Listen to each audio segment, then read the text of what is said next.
Welcome back. I'm Travis Brashear, again in our series around Lockton People Solutions. And when we say People Solutions, we've talked about this in some of our other meetings and series or videos. What we're referring to is getting outside of our core benefits work. So we've long been known as a great benefits broker, great service, great strategy.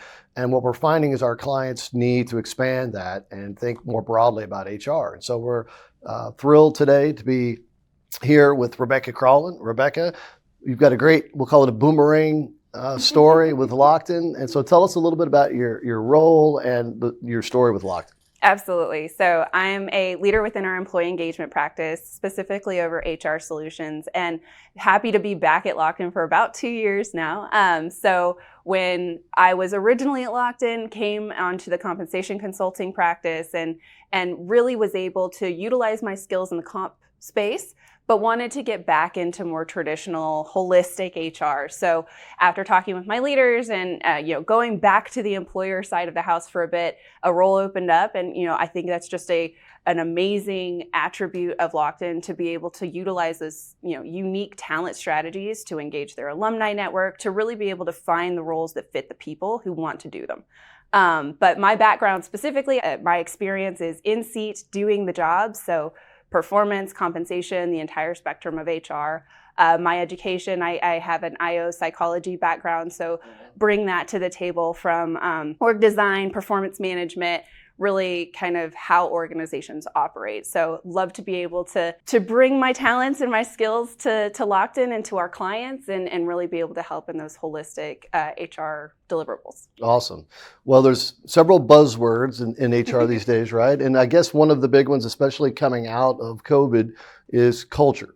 Yes. So talk to us a little bit about what that means to our clients and the type of work that we're doing to help our clients sort of wade through this. Absolutely. So the culture conversation can be very fluffy, for lack of a better term. We talk a lot about feeling. We talk a lot about how employees are experiencing the workplace, but there is a science behind culture as well. And that's what we like to bring to the table when we talk about culture with our clients. It's both the employer offerings as well as what the employees bring to the table, because you can't create a culture high level and expect everybody to just fall in line. It's definitely a two-way street on that. So what we like to do is really help, develop so there's three aspects of culture. It's artifacts, espoused beliefs, and underlying assumptions. What we like to help with is really those artifacts, how processes work, how your policies are built, how you treat your people. And then the espoused beliefs is really where the merging of what you do and what your people feel come together. But the critical aspect is the underlying assumptions. Really, that's what your employers are bringing to the table, and that's what you have to understand about your people to be able to impact culture, right? What are the things that you're just allowing to happen, right? What are you accepting as an organization? And that's what's going to build that kind of baseline. So you have to balance all of those elements together. And talk a little bit about how this sort of comes together with our clients. Like, give us an example of where does this start and how do we help them, and like where does it ultimately get them?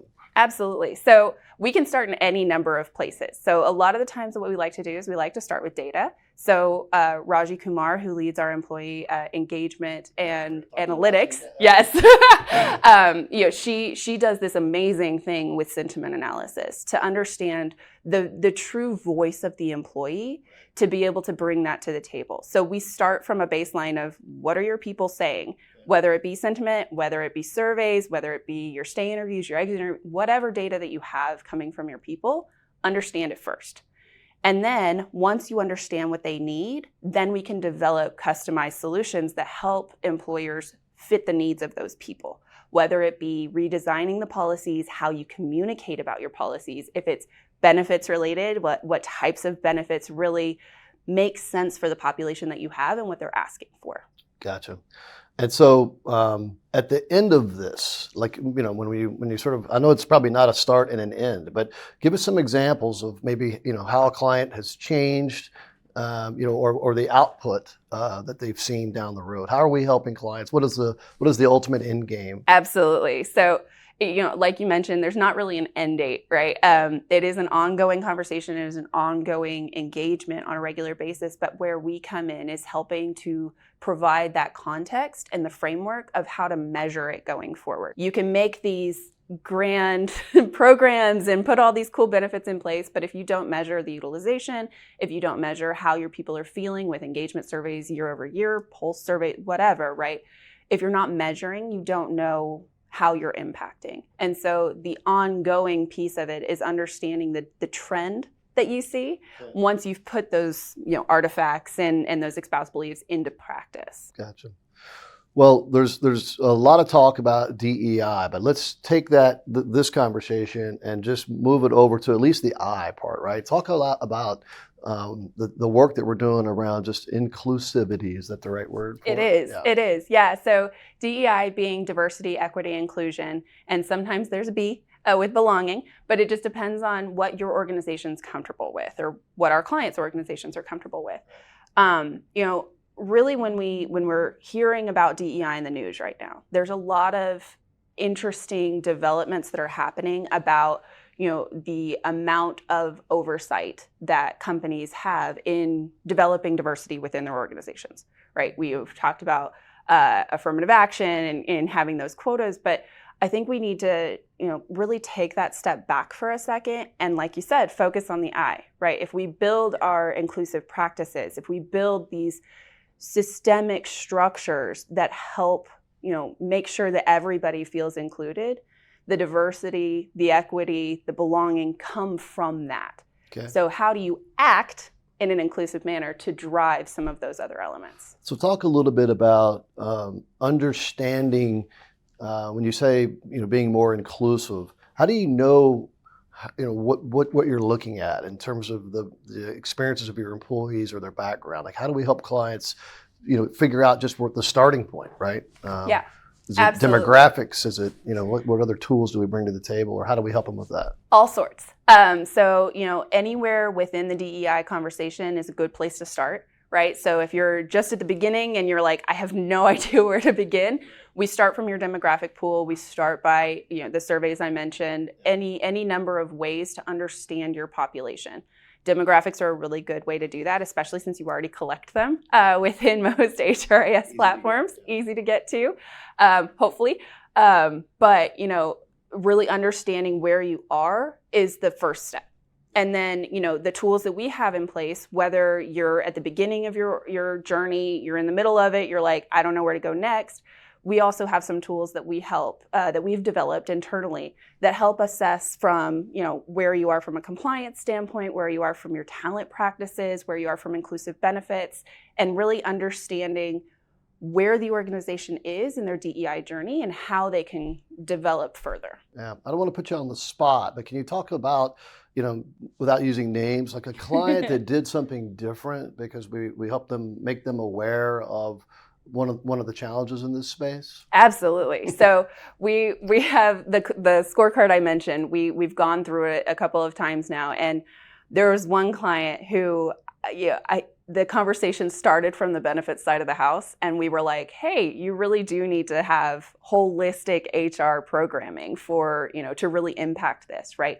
Because you have to have buy-in from the top. You have to have it scaled all the way through your organization. It's not just from a benefits conversation. And so what they did was we actually brought in people who hadn't been in the conversation before.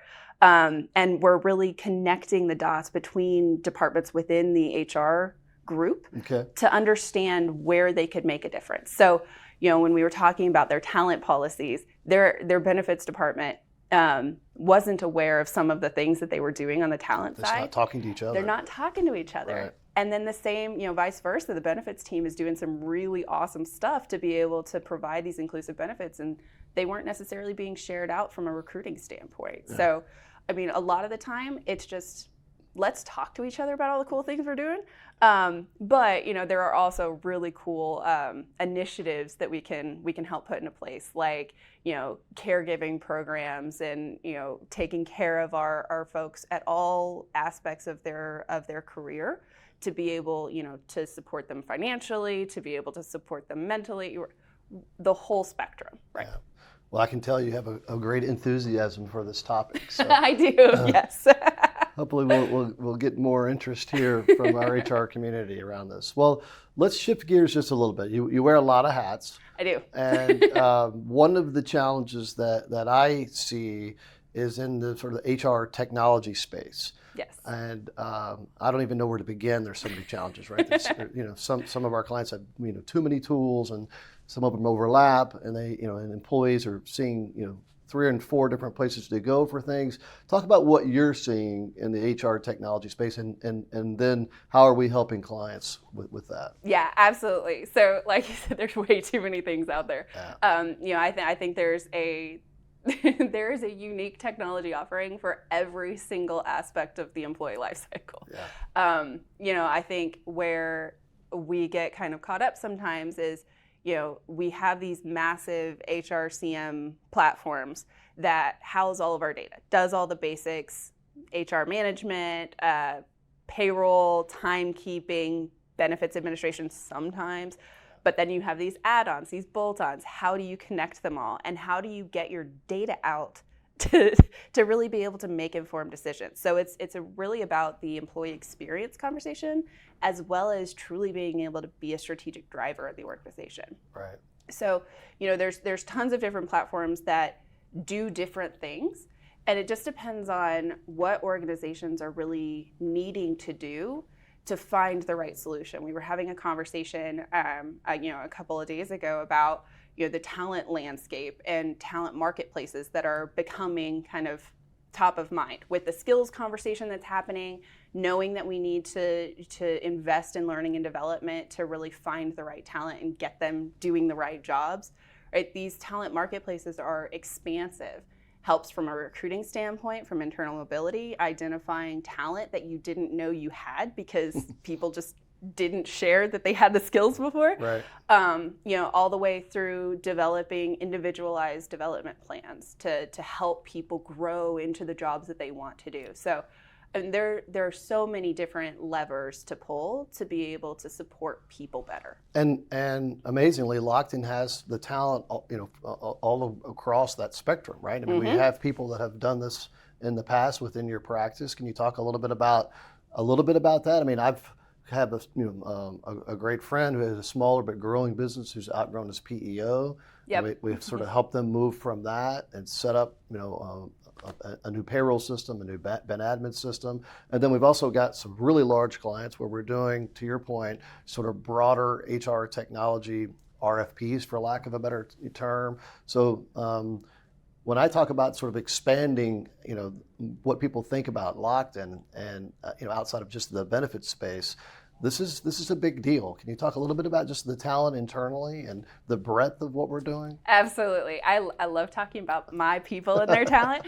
So the majority of our practice comes from people who've been in seat, right? We've done the HR job. We've done the benefits job. We've done the job, right? And so what we bring to the table is really that experienced hands-on knowledge about going through these processes, right. Going through RFPs, going through implementation, really figuring out the processes and the procedures that you need to have defined before you even begin a journey in technology. What you don't know. Right, exactly. Right. So we love to be able to support our clients by bringing that context that they may or may not have, depending on the size of the organization. Have they been through something like that before, or is it an HR department of one, right? Right. So we help in a number of ways, knowing that that's our background, whether it be from a strategic standpoint of doing the RFP, doing the implementation, or being able to outsource some of their functionality within HR to be able to let them divert their attention to do those things themselves.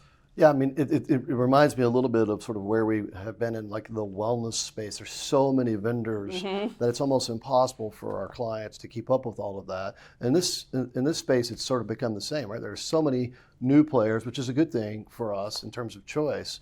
But you have to vet through these, and if you're out there trying to do this on your own, it's going to be really tough. It's a big ask. Yeah. So my team goes through and vets all of the providers that we put in front of our clients. When we talk about recruiting, there's specific technology for sourcing and interviewing and, candidate selection and onboarding, pre-boarding activities, background screening. You're going to get a lot of calls from vendors after this. Be like, hey, we want to be on this list. Yeah. And our list is pretty expansive. We Right. meet with new vendors on a regular basis. My team sources them regularly. And so, just knowing the space and knowing all the players is definitely a help. Yeah.